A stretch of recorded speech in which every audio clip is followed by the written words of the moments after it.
Hello, ഇന്ന് നമ്മളൊരു mid night surprise cake ഡെലിവറിക്ക് പോവുകയാണ്. ഒരു ബർത്ത്ഡേ കേക്കാണ് നമുക്കിന്ന് കൊടുക്കാനുള്ളത്. കറക്റ്റ് നമ്മളവിടെ എത്തിയപ്പോഴേക്കും നല്ല മഴ. അങ്ങനെ 12 മണി ആകാറായപ്പോൾ കേക്കായിട്ട് നമ്മൾ വീട്ടിലേക്ക് ചെന്നു.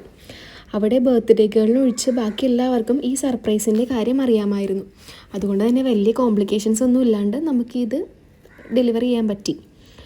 ഈ ഓർഡർ നമുക്കങ്ങ് ബ്രസീലിൽ നിന്ന് കിട്ടിയതാണ്. ഷിപ്പിൽ വർക്ക് ചെയ്യുന്ന ആളുടെ ഭാവി വധുവിന് വേണ്ടി നൽകിയ ഒരു ഓർഡറാണിത്. 1 മാസം മുന്നേ തന്നെ നമുക്ക് ഈ ഓർഡർ കിട്ടിയായിരുന്നു. അവിടെ ചെന്നപ്പോഴാണെങ്കിൽ കേക്ക് കട്ട് ചെയ്തിട്ട് പോകാമെന്ന് പറഞ്ഞ് ഞങ്ങൾ പിടിച്ചു നിർത്തി.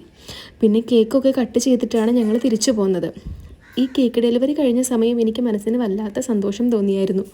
കാരണം നമ്മളൊരു കേക്ക് കൊടുക്കാനാണ് പോയതെങ്കിലും നമ്മളെ അവരുടെ ഫാമിലി മെമ്പേഴ്സിനെ പോലെ ചേർത്ത് നിർത്തി അവരുടെ സന്തോഷത്തിൽ പങ്കുചേർത്തു. ഇതൊക്കെ കാണുമ്പോൾ ഒരുപാട് സന്തോഷം തോന്നുന്നുണ്ട്. കേക്കിൻ്റെ തീം റെഫറൻസ് തന്നിട്ടുണ്ടായിരുന്നു. അതുപോലെ തന്നെയാണ് നമ്മൾ ചെയ്ത് കൊടുത്തത്. ഫ്ലേവർ വരുന്നത് നമ്മുടെ ബെസ്റ്റ് സെല്ലറായ ടെൻഡർ കോക്കനട്ടാണ്. കേക്ക് കഴിച്ചിട്ട് എല്ലാവർക്കും ഇഷ്ടപ്പെട്ടു എന്ന് നമ്മൾ അറിയിച്ചു കേട്ടോ.